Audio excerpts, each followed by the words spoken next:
नमस्कार दोस्तों, आज हम पढ़ने जा रहे हैं पाठ 16 प्राकृतिक संसाधनों का प्रबंधन। इसका हम आज पढ़ेंगे। ये देखिए एनसीईआरटी का बेस का आप अगर आप समझते हैं तो एनसीईआरटी बेस में कक्षा 10 और सब्जेक्ट का नाम है साइंस, ये सब है। तो एक बार और इसको हम बताते हैं कि हम क्या पढ़ रहे हैं। साइंस सब्जेक्ट है क्लास 10th एनसीईआरटी का सॉल्यूशन हम पढ़ने जा रहे हैं। तो इसको हम समझेंगे क्वेश्चन आंसर के रूप में। आप इस वीडियो को पूरा देखिए, आपको समझ में आएगा और पूरा आप समझ पाएंगे, ठीक है। तो इस वीडियो को हम आशा करते हैं कि आप पूरा देखेंगे और समझेंगे। तो चलिए इस वीडियो को स्टार्ट करते हैं। इससे पहले हम आपसे एक निवेदन है कि आप हमारे चैनल को सब्सक्राइब कीजिए, लाइक कीजिए और शेयर कीजिए। मैं इस पे और प्लेलिस्ट में जाकर आप देखिए, प्लेलिस्ट में बहुत सारे वीडियो बने हुए हैं, उसको जाकर देखिए और समझिए, तो आपको समझ में आएगा। तो चलिए हम प्रश्न को स्टार्ट करते हैं और समझते हैं। तो अपने घर को पर्यावरण मित्र बनाने के लिए आप उनमें से कौन कौन सा परिवर्तन सुझा सकते हैं, ये आपका ये प्रश्न हो गया। तो इसको हम समझते हैं। उत्तर में कम, इसका पहला है कम उपयोग। इसका अर्थ है कि आपको कम से कम वस्तुओं का उपयोग करना चाहिए, जैसे बिजली के पंखे एवं बल्ब का स्विच बंद कर देना चाहिए, खराब नल की मरम्मत करना चाहिए ताकि जल व्यर्थ से ना टपके। मतलब इसमें समझाया गया है कि आपको बिजली को बचाना है, पानी को बचाना है और पंखे को कम से कम यूज करना है, बिजली को कम से कम यूज करना है। इसमें क्या होता है कि बहुत सारे लोग होते हैं कि जैसे पंखा चालू हो गया तो पंखा चलने देते हैं, उनको स्विच बंद करने का टाइम नहीं आता। लेकिन जब बिजली का बिल आ जाता है तो उसमें उनको एक प्रॉब्लम हो जाती है कि बिजली का बिल आ गया तो इस बार हम कम बिजली का यूज करेंगे। लेकिन ये बिजली के बिल का बराबर की बात नहीं है, ये बिजली का बिल का नहीं। अगर आप लाइट को कम यूज करेंगे, बिजली का खपत का कम यूज करेंगे तो किसी अन्य को बिजली वो मिलेगी, क्योंकि अभी इस देश में बिजली का उत्पादन कम है और लोगों को ज़्यादा चाहिए। बहुत सारे जगह आज भी हैं जहां उनके पास बिजली नहीं पहुंच पा रहा है, और लोग के पास क्या है कि एक बल्ब जलाने के चलते 10-10 बल्ब जलाते हैं। लोग के पास पानी की समस्या है, फिर भी पानी पीने की समस्या है, लेकिन नल वगैरह आता है तो नल को खुला छोड़ देते हैं। इस वजह से भी पानी का वेस्टेज बहुत ज़्यादा हो जाता है। तो ये हमने इसमें समझा कि मित्र बनाने में आपको कौन कौन सा परिवर्तन सुझा सकते हैं। तो कम उपयोग मतलब क्या है, आपको घर के वस्तुओं को कम उपयोग करना चाहिए। बिजली के पंखे, बल्ब, स्विच और नल, जिसमें से नल में से पानी बराबर टपक रहा हो, उस नल को आपको चेंज करके नया लगाना चाहिए, ताकि आपका नल से समझे तो आपका पानी का वेस्टेज कम हो जाए। अब हम समझते हैं पुनः चक्रण का मतलब क्या होता है, रिसाइकिल। पुनः चक्रण का मतलब होता है रिसाइकिल। इसका अर्थ यह होता है कि अगर आपका घर पे प्लास्टिक है, कागज है तथा धातु की वस्तुओं को कचरे में नहीं फेंकना चाहिए, बल्कि इसका उपयोग करना चाहिए। जैसे प्लास्टिक वगैरह हो गया, चाहे कागज वगैरह हो गया, चाहे धातु की वस्तुएं होने चाहिए, तो उसको कचरा में नहीं फेंकना चाहिए, जबकि उसको पुनः रूप से यूज कर सकते हैं। जैसे हम एग्जाम्पल के तौर पर देखते हैं कि अगर हमारे पास जैसे पेप्सी वगैरह का बोतल आता है, तो बोतल को अगर हम काट कर फेंकेंगे तो उसमें, अगर एक सिंपल सा उदाहरण देता हूँ, अगर आप उसको काट कर अगर उसमें ब्रश टांग देंगे तो वो आपका एक यूज में काम आ जाएगा। लोहा वगैरह हो गया तो लोहा के अगर पत्ती का अगर यूज करते हैं किसी औजार बनाने में तो औजार बना सकते हैं, लेकिन अगर फेंक देते हैं तो एक कबाड़ी के रूप में चला जाएगा, और उससे आपका समझिए तो एक मतलब वो वेस्टेज हो जाएगा। कागज है तो कागज को हमको जलाना नहीं चाहिए, जबकि कागज का कुछ आर्ट पेंटिंग बनाकर रखना चाहिए। इस तरीके से आपको यूज करना चाहिए। आशा करता हूँ कि आपको समझ में आ जाएगा। पुनः उपयोग मतलब इसी तरीका है। चक्रण भी एक अच्छा तरीका है, इसमें कोई भी ऊर्जा व्यय नहीं होती। इससे हम किसी वस्तुओं का उपयोग बार बार कर सकते हैं, ये हम समझे हैं। अब हम देखते हैं दूसरा प्रश्न। इस अध्याय में हमने जब देखा कि वन में हमने वन जंतुओं के बात करते हैं तो 4 मुख्य दावेदार सामने आते हैं। इसमें इनमें से वन उत्पादन हेतु निर्णय लेने का अधिकार दिए जा सकते हैं। आप ऐसा क्यों सोचते हैं? तो इस क्वेश्चन को हमने आप समझ चुके होंगे। तो इस क्वेश्चन को हम देखते हैं और समझते हैं कि क्वेश्चन में क्या लिखा हुआ है। वन एवं वन्य जंतुओं को वन्य जंतुओं के चारों दावेदारों में से वन के अंदर जिसके निकटे रहने वाले स्थानीय लोग सर्वाधिक उपयुक्त हैं, क्योंकि सदियों से वनों का उपयोग संपोषित तरीकों से करते चले आ रहे हैं। वे वृक्ष के ऊपर चढ़कर कुछ शाखाएं पत्तियां काटते हैं, जिसमें स्वयं केवल साथ साथ उन्हें पुनः भी होता है। इसके अनेक प्रमाण तथा बेकार केहू जाने वाले वस्तुएं 12.5 करोड़ का आका गया है। वन एवं वन जंतुओं को चारों दावेदारों में से वन के अंदर इसके निकने रहने वाले स्थानीय लोगों को सर्वाधिक उपयोग है, क्योंकि ये सदियों से बने उपयोग संपोषित तरीकों से चले आ रहे हैं। ये वृक्षों के ऊपर चढ़कर उसके शाखाएं एवं पत्तियां काट लेते हैं, जिससे क्यों समय समय पर पुनः होता है। इसके प्रमाण बहुत बेकार हो जाते हैं और वन्य मूल्य 12.5 करोड़ आका गया है एनसीईआरटी के अनुसार। तो चलिए अगर हम अगला क्वेश्चन पढ़ते हैं। अकेले व्यक्ति के रूप में भिन्न प्राकृतिक उत्पादों की खपत करने के लिए क्या कर सकते हैं आप? तो इसको हमने देखा, प्राकृतिक पदों की खपत करने के लिए बहुत सारे तरीके हैं। CFIS का प्रयोग, उसके बाद है सौर कुकर, सौर जल का प्रयोग, कोयले, केरोसिन और LPG की बचत। मतलब इसमें आपको देखिए CFL जो आता है, तो CFL क्या है? CFL आप सब जानते हैं कि CFL बल्ब है। CFL की जगह आपका LED बल्ब अब आ गया है कि बहुत सारे, अगर पहले के ज़माने में देखें तो 100 वाट का हम लोग बल्ब जलाते थे, तो 100 वाट का बल्ब जलाते थे तो उससे हमारा बिजली का खपत बहुत ज़्यादा होता था और उसकी रोशनी भी लाल रंग की आती थी। अब हमारे पास जो LED बल्ब आया है उसमें 100 वाट के बल्ब में समझिए 20 बल्ब जल जाएंगे, 5-5 वाट के, 7-7 वाट के। तो एक बल्ब में अगर 8 बल्ब जलते हैं, पहले एक अगर घर में बल्ब लगाइए तो एक ही रूम में उजाला करेगा, लेकिन अगर उसी बल्ब को अगर निकाल के उसके जगह पे हम 7 बल्ब लगा दें, तो 7 बल्ब लगाएंगे तो क्या होगा, उसकी रोशनी भी दूधिया कलर की आएगी और दूसरा क्या होगा कारण कि हमारा प्रकाश भी पड़ेगा, आंख भी खराब होने का चांसेस कम रहता है। अभी लाइट को कंज्यूम करने के लिए, इलेक्ट्रिसिटी को कम कंज्यूम हो और अच्छा बेनिफिट उससे मिले, इसलिए हम लोग CFL और LED का प्रयोग करने लगे। बहुत सारे अभी स्मार्ट बल्ब पे आने लगी है कि अगर आप घर में से निकलते हैं तो क्या करेंगे, घर में से निकलेंगे तो साउंड से वो बंद हो जाएगी, घर में आएंगे तो चालू हो जाएगी, आप इशारा किए तो चालू हो जाएगा, बंद हो जाएगा, बटन आ गया है, एप्स आ गई है आपके मोबाइल में। तो बहुत सारे वो इंटरनेट से जुड़ा हुआ है कि इंटरनेट चालू रहेगा तो वाईफाई के द्वारा आप अपने बल्ब को बंद कर सकते हैं, पंखा को बंद कर सकते हैं। ऐसे बहुत सारे स्मार्ट इलेक्ट्रॉनिक्स प्रोडक्ट आ गए हैं, उस तरीके के हमने आपने समझा। अब सौर कुकर, सौर जल उष्मक का प्रयोग, कोयले, केरोसिन और LPG की बचत की जा सकती है। देखिए कोयला हो गया, पेट्रोलियम हो गया और गैस हो गया, ये सब बहुत, देखिए ये समझिए तो जिंदगी भर का नहीं है, जिसको हम लोग निकाल रहे हैं, जितना है उसको निकाल कर खर्चा किए जा रहे हैं, निकाल कर खर्चा किए जा रहे हैं, निकाल कर खर्चा किए जा रहे हैं।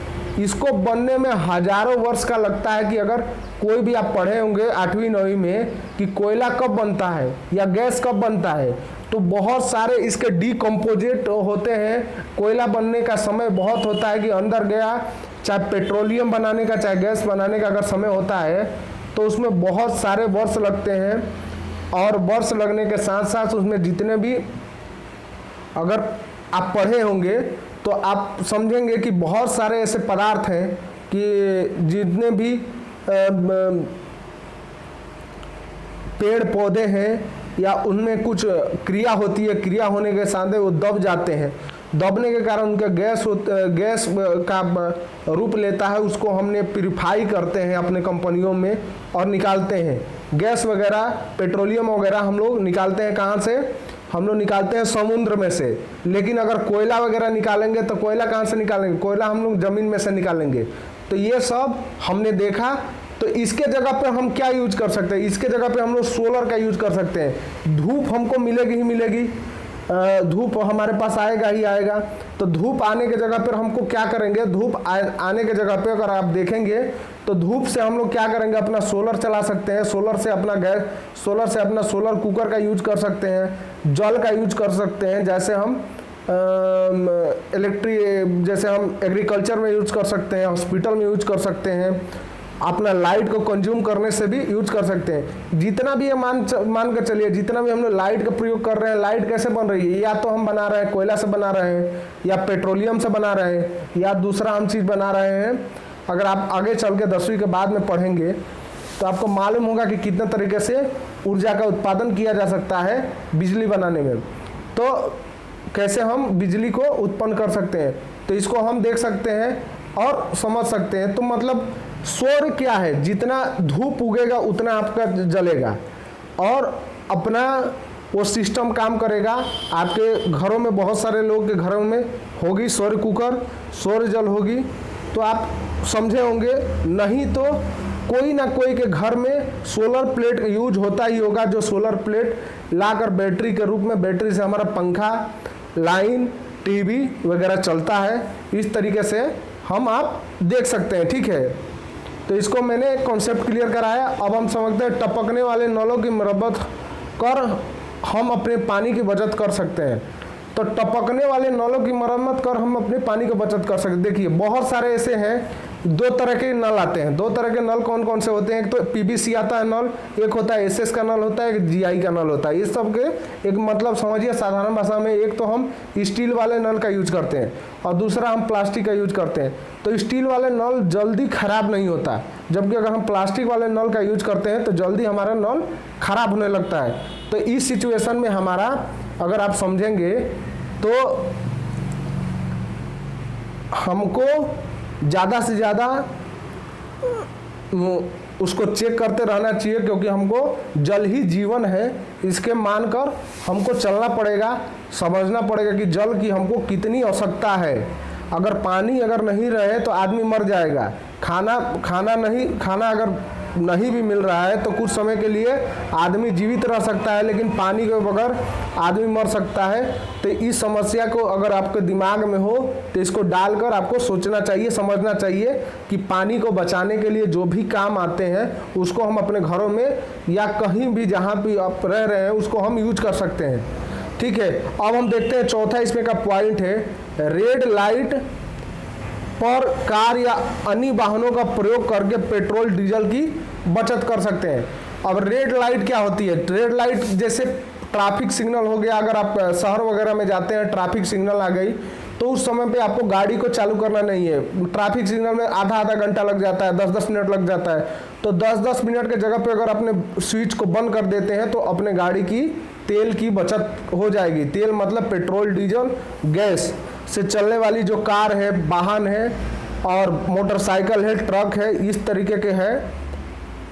इस तरीके पर हमको गाड़ी को बंद कर देना चाहिए ताकि हमारी जो ऊर्जा है उसकी बचत हो सके और वो ऊर्जा को हम अगले रूप में ले सकें। अगर वो ऊर्जा बच जाएगी तो हमारा कुछ किलोमीटर हम आगे चल पाएंगे। तो ये हम समझ चुके हैं। चलिए अगले वाले प्रश्न पर हम समझते हैं। जल का संदूषित होना किस वर्ग की जीवाणु के उपस्थिति को दर्शाता है?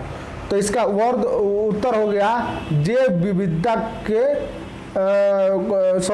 कोलीफॉर्म जीवाणु को दर्शाता है। इस एक बार फिर पढ़ते हैं, जल को संशोधित होना किस वर्ग के जीवाणु को उपस्थिति को दर्शाता है? तो कोलीफॉर्म को जीवाणु को दर्शाता है। जैव विविधता किसे कहते हैं? यह सबसे बड़ा चैप्टर है, आपको समझना पड़ेगा। इसी को हम अंग्रेजी में बोलते हैं बायोडाइवर्सिटी। अगर आप इसको समझेंगे तो समझिए तो आपके ग्रेजुएशन तक UPSC, BPSC, UPSC, UPPSC, MPPSC, ये सब में जैव विविधता आपको इन्वायरमेंटल एंड इथिक्स में आपको पढ़ने को मिलेगा। और चाहे आप इंजीनियरिंग कर रहे हो तो आपको बायोडाइवर्सिटी का पूरा समझिए किताबें आपको पढ़ने मिलेगा। तो इसको आप समझ लीजिए। जैव विविधता का अर्थ है किसी क्षेत्र में पाए जाने वाली पादप जात और प्राणी जात के विभिन्न अस्पर्शित। इसको पढ़ाने का मतलब समझिए कि कम से कम 1 घंटा लग जाएगा, लेकिन एक आपको हम जैव विविधता समझाते हैं। जैव विविधता में देखिए, एक तो हो गया जंतु और एक हो गया जंतु को मतलब क्या हो गया, जैसे उसमें पेड़ पौधे भी आ गए, सांप, कुत्ता, बिल्ली, ये सब आ गए। तो एक दूसरे पर हम निर्भर कर रहे हैं, उसको हमने दिखाया है, इसको समझाया है।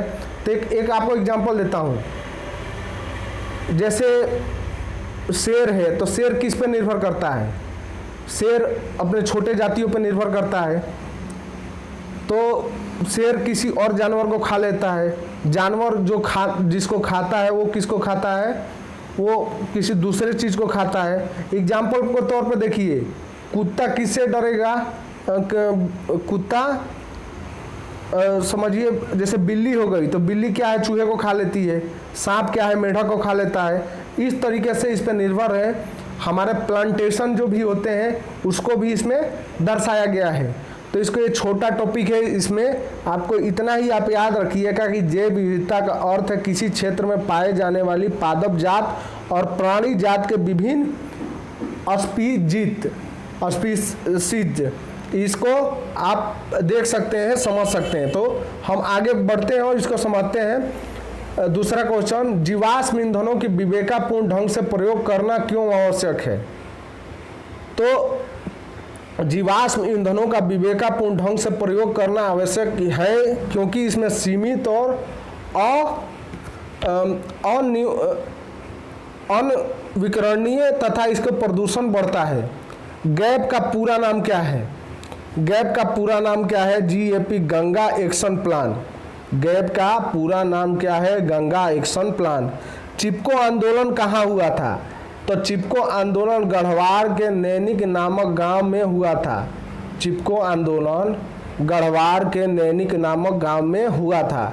अब ये बताइए हमको कि चिपको आंदोलन का कारण क्या था? तो चिपको आंदोलन का कारण हम इसको समझते हैं। चिपको आंदोलन किस लिए हुआ था? तो चिपको आंदोलन वृक्ष को काटने के, वृक्ष को हम अंधाधुंध कटाई हो रहा था, तो बहुत सारे लोग उसको जाकर पकड़ लिए और उस पर चिपक गए, तो इसको चिपको आंदोलन बोलने लगे। तो इस तरीके से इसके कॉन्सेप्ट को समझेंगे कि वृक्ष को काटने वाले कौन थे? तो वृक्ष को काटने वाले वहाँ के स्थानीय दबंग थे और लोग अंधाधुंध कटवाने लगे। उससे वृक्ष कटवाने के चलते घर में खिड़की दरवाजा बनने लगे और सोने वाले बिस्तर पलंग बनने लगे, चौकी बनने लगी। इस तरीके के अपने आसान चीज़ को बनाने के लिए वृक्ष का कटाई चालू हो गया। तो चिपको आंदोलन स्थानीय निवासियों के वनों के अलग करने के नीति का परिणाम था। गांव के समीक्ष वृक्ष काटने का अधिकार ठेकेदारों को दे दिया गया, इसलिए वो चिपको आंदोलन का तब्दील हुआ। लोग जाकर उसी में चिपक जाते थे और चिपक जाने के कारण वहाँ पर बहुत सारे विरोध हुआ। इस तरीके से वो चिपको आंदोलन हो गया।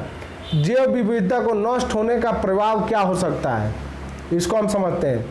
तो जैव विविधता को नष्ट होने का होने पर पारिस्थितिक अस्थाविक नष्ट हो सकता है। जैव विविधता को नष्ट होने का पारिस्थितिक अस्थाविक नष्ट हो सकता है। हिमाचल प्रदेश तथा राजस्थान का जल संग्रहण का एक पारंपरिक व्यवस्था का नाम बताइए। हिमाचल प्रदेश में कुल और राजस्थान में खादिन। जल संग्रहण का मतलब होता है कि हम जल को कैसे, जैसे हमारे तरफ तालाब होता है ना, तालाब, कुआं हो गया, पोखरा हो गया, इस तरीके के एक व्यवस्थित का नाम है जिसको हिमाचल प्रदेश में कुल बोलते हैं, राजस्थान में खादिन बोलते हैं। MPN का तात्पर्य क्या है? मोस्ट प्रोबेबल नंबर, सर्वप्रायिक संख्या। MPN का मतलब हो गया मोस्ट प्रोबेबल नंबर, सर्वप्रायिक संख्या। अब अलवर्ण जलीय पौधों की जंतुओं के जीवन के लिए सबसे अधिक pH परास क्या है? 6.5 से 7.5 ये होता है। 6.5 से 7.5 pH होता है, ठीक है। अब देखते हैं एक सफल वन संरक्षण कार्य नीति में क्या शामिल होना चाहिए। तो एक सफल वन संरक्षण कार्य नीति में भौतिक जैविक संगठनों का संरक्षण, भौतिक जैविक संरक्षणों का संरक्षण कार्यक्रम शामिल होना चाहिए। कोयला तथा पेट्रोलियम का दहन से कौन कौन सी विषैले गैसें निकलती है। तो विषैले गैसें नाइट्रोजन एवं सल्फर के ऑक्साइड तथा कार्बन मोनोऑक्साइड गैसें निकलती है। इस तरीके के कोयला तथा पेट्रोलियम के दहन मतलब जलना, कोयला तथा पेट्रोलियम के जलने से कौन सी गैसें निकलती है। तो एक तो निकलती है सल्फर और नाइट्रोजन के ऑक्साइड तथा कार्बन मोनोऑक्साइड विषैली गैसें निकलती है, जिससे आदमी मर भी सकता है। प्राकृतिक संसाधन किसे कहते हैं। तो ये सभी पदार्थ जो हमें प्रकृति से प्राप्त होते हैं, जिनका उपयोग हम जिसका हम उपयोग करते हैं। प्राकृतिक संसाधन वो होते हैं जो ये सभी पदार्थ जो प्रकृति से प्राप्त होते हैं तथा जिनका हम उपयोग करते हैं, वो प्राकृतिक संसाधन कहलाते हैं। खनन प्रदूषण किसे कहते हैं। तो खनन प्रदूषण इसलिए होता है क्योंकि समझिए धातु के निष्कर्षण के साथ बड़ी मात्रा में धातु मल भी निकलता है। धातु को हम जब खनन करते हैं तो उसके जो भी किसी चीज़ का भी तो डिकम्पोज निकलेगा ही निकलेगा। तो जब भी हम निकालते हैं, खोदते हैं ज़मीन को, तो धातु तो निकलती है, लेकिन उसके साथ साथ उसके धातु के कुछ पार्ट भी निकलते हैं, उसको हम धातु मल भी कहते हैं। जल संभर प्रबंधन क्या है। जल संभर प्रबंधन का तात्पर्य है जल और मिट्टी का संरक्षण करना ताकि जैव मात्रा तथा उत्पादन में वृद्धि हो सके। जल संभर का प्रवर्तन, जल संभव का प्रबंधन का तात्पर्य है कि जल और मिट्टी का संरक्षण करना ताकि जैव मात्रा का उत्पादन में वृद्धि हो सके। ये हो गया हमारा 10वीं का एनसीईआरटी का समाधान, 10वीं का साइंस का 16वां चैप्टर। आप इसको पूरा 1-2 बार देखिए, कमेंट कीजिए और चैनल को सब्सक्राइब कीजिए। ये 2-3 चैनल पे वीडियो जाने वाला है। एक मेरा चैनल का नाम है बिहार सुन लीजिए। एक तो चैनल का नाम है सिंह एकेडमी, दूसरा चैनल का नाम है बिहार दरोगा बाय सिंह एकेडमी, तीसरा चैनल का नाम है class 10th Bihar board Singh academy. ये हमारा 3 चैनल अभी रन हो रहा है, तो तीनों पे कोशिश करूंगा कि वीडियो डाल दूंगा। अभी जिस चैनल पे डाल दूंगा, अगर आप इस चैनल को देख रहे हैं तो चैनल को सब्सक्राइब कीजिएगा, लाइक कीजिएगा, शेयर कीजिएगा और इसको पढ़िए और कमेंट कीजिए। ठीक है, चलिए इस वीडियो को हम यहीं समाप्त करते हैं। देखने और सुनने के लिए धन्यवाद। खूब पढ़िए मन लगा के, और इस वीडियो को हम यहीं समाप्त करते हैं। देखने और सुनने के लिए धन्यवाद। नमस्कार।